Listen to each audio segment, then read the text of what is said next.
Alors bienvenue dans cette nouvelle vidéo, puisque en fait cette vidéo devait rentrer dans un vlog, mais finalement elle est trop longue pour rentrer dans un vlog, donc bienvenue dans cette nouvelle vidéo. Je vais vous présenter mes meilleures lectures de 2023, voilà c'est tout hein. Donc je vous laisse avec la vidéo. Alors j'ai pris ma tablette pour vous faire un peu un résumé de mes coups de cœur de cette année. Donc les coups de cœur c'est plutôt les 5 étoiles, je vous ferai quand même une vidéo pour parler des 4 étoiles, c'est des mentions honorables. Parce que franchement, il y en avait des très bien quand même.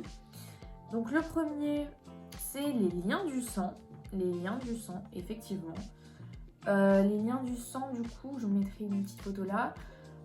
C'était un manga sur une relation toxique entre une mère et son fils. La mère commettait un meurtre. Enfin un meurtre non, puisque la personne n'était pas morte. Mais elle poussait son cousin du haut de la falaise. Et là, commençait une histoire, etc. C'était incroyable parce que c'était hyper psychologique et on arrivait à être manipulé en même temps qu'elle manipulait son fils. Donc j'ai vraiment beaucoup aimé. Après, cette saga n'est pas finie. Enfin, j'ai commencé et je pense que je vais pas la finir parce que les tomes ne sont pas tous sortis. Et du coup, j'ai un peu la flemme de les attendre en fait. Mais c'était très bien. J'avais lu jusqu'au tome 13 je crois, un truc comme ça, ou tome 12, 11, un truc comme ça. Ensuite, j'avais adoré le premier tome de La Cantine de minuit. Super bien, c'est l'histoire d'un petit restaurant où chacun parle, échange sur sa vie, etc. Enfin, c'est un peu je sais plus qu'on appelle ça, mais un feel good. Et franchement, c'est vraiment très bien et ça partage des super recettes qui sont un peu compliquées à réaliser puisque les ingrédients sont compliqués à trouver, mais c'est hyper sympa, une bonne ambiance, etc. Voilà. Ensuite, on a La porte de la salle de bain. La porte de la salle de bain, c'est un livre sur l'inceste. Enfin, c'est une relation incestueuse. Enfin, c'est son beau-père qui est un peu étrange avec la jeune fille et tout. Enfin, et il va y avoir une histoire avec la porte de la salle de bain. Je vous en dis pas plus, mais je vous en ai beaucoup dit, je trouve, mais c'est hyper bien. Franchement, c'est vraiment très bien. J'ai été un peu choquée par cette histoire parce que bah, c'est pas une histoire vraie, mais ça s'inspire forcément d'histoires vraies. Donc c'est assez touchant. Enfin voilà, franchement j'avais adoré, je vous le conseille. En plus c'est un tout petit livre, il doit être comme ça, un grand comme ça. C'est un tout petit livre donc bon. Ensuite, Le bateau de Thésée, c'est encore un manga. Le bateau de Thésée, j'ai adoré. Ça parle d'un assassinat de masse dans une école primaire. Et une personne va être arrêtée, mais cette personne va clamer son innocence pendant toute sa vie. Et son fils, donc le fils de la personne qui a été arrêtée, c'est un peu compliqué à expliquer, le fils de la personne qui a été arrêtée, il va mener sa propre enquête parce que du coup il a jamais su si son père était coupable ou pas. Donc voilà, c'est un peu cette histoire là et il va enquêter sur cette histoire. Et franchement c'est une pépite. C'est génial, j'ai adoré, j'ai lu tous les tomes parce que tous les tomes sont sortis pour cette fois-ci, tous les tomes sont sortis pour cette saga. Donc je vous le conseille à fond. Qu'est-ce que j'ai lu? Je me suis relu les Harry Potter. Évidemment, ils sont tous notés sur 5. Enfin, ils sont tous notés 5 étoiles. Je me suis pas relu en entier. En fait, genre j'ai relu, j'ai écouté des audios du tome 3 et 4 je crois, ou tome 2 et 4. Cette saga, de toute façon, elle est incroyable. J'ai jamais écouté ou lu les derniers tomes. J'ai que regardé les films. Il faudrait vraiment que je lise les derniers tomes parce que ça doit être vraiment des pépites aussi. Donc bon, peut-être quelque chose que je ferai en 2024, on ne sait pas. Ensuite, alors ça j'ai pas aimé. Donc ça c'est Le bateau de Thésée. Jour sans fin de Delphine de Vigan. Waouh! Alors vous savez, j'ai eu des TCA pendant assez longtemps quand même. Et Jour sans fin, ça parle d'anorexie justement. Et on suit l'histoire de Delphine de Vigan. Je crois que c'est une histoire vraie. Je ne sais plus si c'est l'histoire de Delphine de Vigan. Oui, je pense que c'est l'histoire de Delphine de Vigan. Et c'est vraiment passionnant. Attention, c'est beaucoup de trigger warning si vous essayez d'aller mieux dans les TCA, etc. Je vous le conseille pas forcément. Mais très, très important comme lecture, très importante. Parce que je pense que ça permet aux gens de comprendre un peu mieux cette maladie. Donc franchement, je le conseille à fond. Ensuite, La différence invisible. Donc ça, c'était une BD que j'avais gagnée sur Instagram. Je sais plus le compte de la personne, donc je suis désolée, je ne pourrais pas identifier. Mais j'avais adoré. Je me souviens plus trop de l'histoire parce que les BD ça passe tellement vite que bah, j'ai pas forcément retenu puisque j'ai lu en une après-midi. Mais ça parlait quand même d'une personne, bah, La différence invisible, ça parlait quand même d'une personne qui était handicapée, enfin pas handicapée parce que c'est pas un handicap, mais je crois qu'il était Asperger ou un truc comme ça. Je ne sais pas, je ne sais plus. Moi, c'est quelqu'un qui se sent assez différent des autres. Et c'était un récit très touchant, franchement très touchant, j'avais beaucoup aimé. Donc je valide. Ensuite, ah oui, alors là, la saga Sœur Sorcière. Alors ça, je l'ai posté sur mon compte Instagram. Alors, ne vous fiez pas à la couverture qui est absolument hideuse, mais c'était génial. Franchement, c'était génial. On était dans une société où... attendez, je m'en souviens plus. Où les sorcières... Oui, c'est ça, les sorcières, ce ne sont que des femmes et elles sont réprimées, je crois qu'on dit comme ça. Réprimées par les hommes qui contrôlent le pays. Et franchement, j'ai été impressionnée. Enfin, en fait, je m'attendais à tellement rien que j'ai été agréablement surprise. Il y a 3 tomes et les 3 tomes étaient waouh, trop bien, j'ai adoré. Donc franchement, je vous le conseille à fond. Je pense qu'elle devrait avoir plus de visibilité cette saga parce que franchement, je vous le dis, j'ai bien aimé l'écriture. Après, je me souviens plus forcément de l'écriture, mais je crois que j'ai bien aimé. Franchement, il n'y a rien à dire sur cette saga, elle était super. Ensuite, j'ai lu Hungry Ghost. Donc pareil, c'est un petit roman graphique BD qui parle aussi d'anorexie. Et comment vous dire, c'était vraiment bien. J'ai adoré. En fait, ça parle d'une relation, pareil, c'est une relation toxique entre mère et fille. Et en fait, on se rend compte que sa maladie vient de sa mère qui lui fait tout le temps des réflexions. Et du coup, on suit cette fille qui essaye d'aller mieux, qui essaye de faire de son mieux. Sauf que sa mère la rabaisse toujours. Donc forcément, ça peut être des gros trigger warning encore une fois sur l'anorexie si vous souffrez de TCA ou des trucs comme ça. Je vous le conseille pas forcément, mais franchement c'est moins trash que Jour sans fin. Donc voilà. Ensuite j'ai lu le Yearbook de Heartstopper. Mais alors là, mais trop bien, j'adore cet univers, j'adore ces personnages, j'adore Alice Oseman. Même si ces romans, j'ai un peu plus de mal parce que j'avais lu L'année solitaire. L'année solitaire, je l'avais lu et j'avais pas forcément hyper aimé. Mais tout ce qui est autour de l'univers de Heartstopper, même si L'année solitaire est un peu dans l'univers de Heartstopper, mais toutes les nouvelles de Heartstopper, tous les romans graphiques de Heartstopper et le Yearbook, j'adore. Franchement, je suis totalement fan. C'est adorable, ça parle aussi de plein de choses hyper importantes. Enfin, là, je m'égare un peu, mais le Yearbook était très sympathique pour en apprendre plus sur les personnages. Donc, je valide. Je pense que mon prochain achat dans les Heartstopper, ce sera bien sûr le tome 6, le dernier tome. Mais il n'est pas encore sorti. Mais sinon, j'aimerais bien m'acheter le livre de coloriage de Heartstopper parce que c'est sympa pour passer le temps, colorier, tout ça, j'aime bien. Donc pourquoi pas me le prendre, voilà. Ensuite, pareil, là c'était le Sœur Sorcière, je vous en ai déjà parlé. Alors, The Ice Guy and the Cool Girl. J'ai pas forcément mis 5 étoiles pour tous les tomes, mais je me rappelle, j'ai noté que le tome 3, j'ai mis 5 étoiles parce que j'ai adoré ce tome-là. Je vous avoue que je me rappelle pas très bien. Mais je vous conseille cette saga, ce manga qui est plutôt mignon. En fait, on suit plein de petits épisodes. Le truc que j'aime un peu moins, c'est qu'on suit plein de petits épisodes et pas forcément une longue histoire. mais c'est quand même très agréable à lire. Ça se suit quand même évidemment.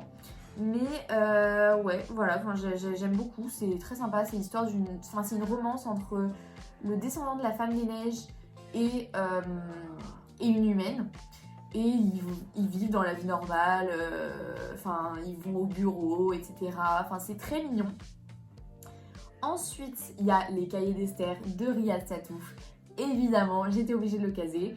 Alors, je sais pas, j'aurais pas forcément mis 5 étoiles parce que, c'est pas un coup de cœur. C'est que j'adore cette série de BD. C'est pas forcément un coup de cœur puisque je les connais déjà et je suis déjà habituée à ce style, etc. Mais c'est des BD que j'apprécie beaucoup puisque je me retrouve très bien dans ce personnage d'Esther puisque elle a le même âge que moi. Donc quand j'ai passé mon bac de français, j'ai lu sa BD sur le bac de français. Voilà. Donc là, évidemment, c'était l'histoire des 17 ans sur le bac de français. Écoutez, ça m'a beaucoup plu. Voilà, quand j'ai pas grand chose à dire dessus, c'est très sympa, c'est rigolo, c'est... Moi j'adore, enfin c'est très sympa. Ensuite, on a Moi, Christiane F, 13 ans, droguée et prostituée. Donc là on est sur un tout autre registre, qui est plutôt très trash, voilà qu'on se le dise. Donc trigger warning sur l'addiction, sur les drogues, sur la prostitution. Voilà, moi j'ai adoré parce que c'était un beau témoignage quand même, un témoignage assez innocent d'un autre côté. Après je m'en souviens plus très bien, enfin je vous dis, j'arrive pas à me souvenir forcément des choses que je lis, mais voilà, c'était super. Franchement je vous le conseille, mais attention du coup au trigger warning dont je vous ai parlé. Mais voilà, très sympa, sympa. On s'entend. Ensuite, oh oui, Phobos de Victor Dixon. J'ai lu le tome 1 et le tome 1 était une dinguerie. C'était génial, j'ai adoré. Il faut absolument que je lise la suite en 2024, même si j'ai encore plein de sagas à lire, puisque je vais vous faire une autre vidéo où je vous présente un peu tous les livres que j'ai eus aux environs de Noël et pour Noël. Parce qu'il y a pas mal de choses quand même. Et du coup, oui, Victor Dixon, Phobos, était génial. J'ai pas vu la fin arriver. En fait, j'étais tenue en haleine pendant tout le long. Et j'ai vraiment envie de savoir la suite parce que ça se termine sur un gros cliffhanger. Donc, évidemment, j'ai envie de savoir la suite. D'ailleurs, je l'avais même marqué dans mon journal, puisque je tenais un journal pendant les vacances et pendant genre plusieurs mois après la rentrée. Et j'avais noté genre vraiment la fin de ce qui s'était passé. Donc si je me souviens plus de la fin, je peux le relire. Et enfin je peux relire ce que j'ai écrit dans mon carnet et comme ça je me souviendrai de la fin. Mais en tout cas ça m'a bien marqué, j'avais beaucoup aimé.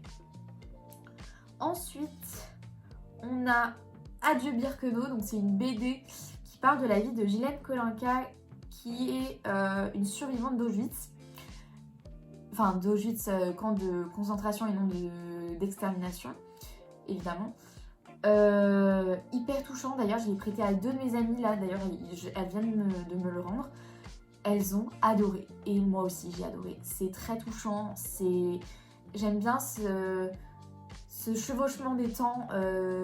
Donc on a le temps du passé qui est plutôt du coup sur les camps de concentration et le temps du présent où elle fait des visites avec des classes, etc. sur ces camps de concentration justement. Du coup c'était vraiment très touchant, j'ai beaucoup aimé. Franchement je la conseillerais à tout le monde. Parce que bon après j'ai pas appris grand chose parce que je connaissais déjà très bien le sujet. Mais très touchant, honnêtement très touchant, vraiment j'ai adoré. Ensuite, C'est comme ça que je disparais de Myriam Mal. Ah oui, j'ai pas dit les auteurs depuis tout à l'heure, mais bon, je vous mettrai, j'essaierai de vous mettre en bas. Mais c'est une BD sur la dépression. Tout ce qui est dépression, envie suicidaire ou des choses comme ça. Et j'ai adoré. Encore une fois, c'est un sujet qui me concerne. Donc forcément, je suis plus touchée par ce genre de BD. Mais écoutez, j'ai adoré, j'y ai trouvé. D'ailleurs, je l'ai juste là. Enfin, j'ai mis des petits post-it pour mettre des phrases qui m'ont vraiment marqué, qui ont sonné juste en moi en fait. Et voilà, donc je vous le conseille à mort. J'ai été tombée par hasard sur cette BD, je sais plus qui me l'avait conseillé. Ou je sais plus si on me l'avait conseillé. Si on me l'avait conseillé parce que je l'avais réservé avec mon pass culture. Et enfin franchement j'ai été impressionnée.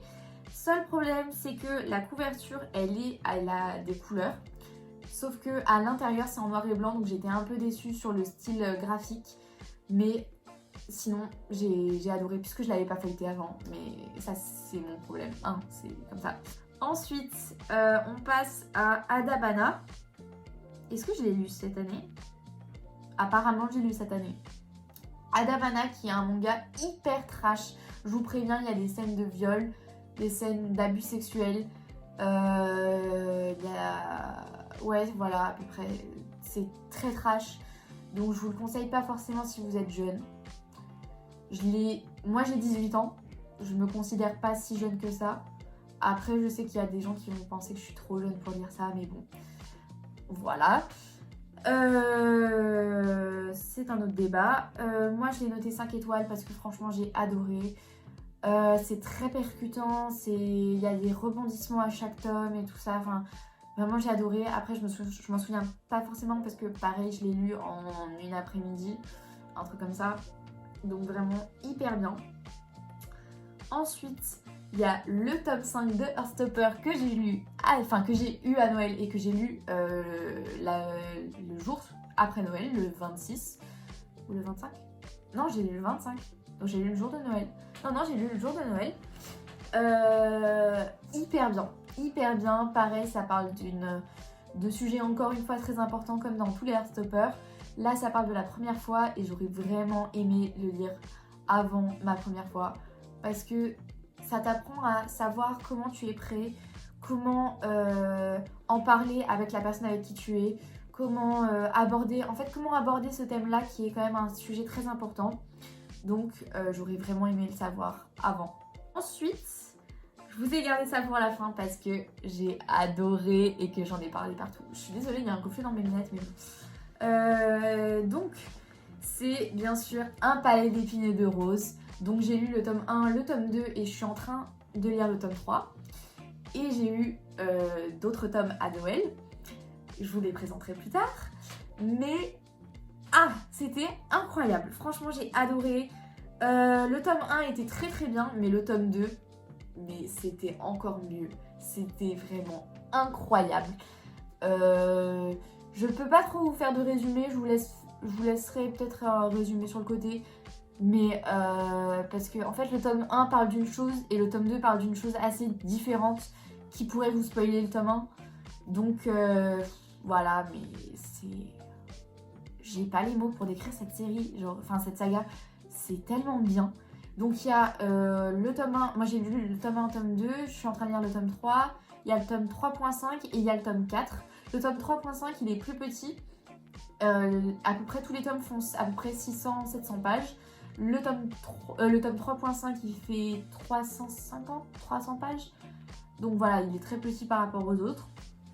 Mais voilà. Alors c'est la moi du montage, honnêtement je viens de me rappeler que j'avais lu This Winter de Alice Oseman, donc pareil une nouvelle de Heartstopper, pareil 5 étoiles, génial, qui parle de TCA, voilà, j'avais juste ça à rajouter mais j'avais complètement zappé, je l'avais pas noté sur mon Goodreads, donc voilà. C'était à peu près tous mes coups de cœur de l'année, attendez je vérifie, oui c'était à peu près tous mes coups de cœur de l'année, j'espère que ça vous aura plu. Moi j'ai adoré cette année de lecture, je parle parce que cette année était horrible, mais ça c'est une autre histoire. J'ai adoré cette année de lecture parce que justement j'ai découvert quand même des pépites, dont Un palais d'épines et de roses. On peut voir que j'ai le Sweet Velaris, qui est une ville dans Un palais d'épines et de roses, mais je vous en dis pas plus parce que pareil ça pourrait spoiler. Mais voilà, en plus regardez comme il est trop beau, dans le dos et tout, il a un petit dessin. Enfin franchement j'adore. Et voilà, je vous retrouverai pour une nouvelle vidéo.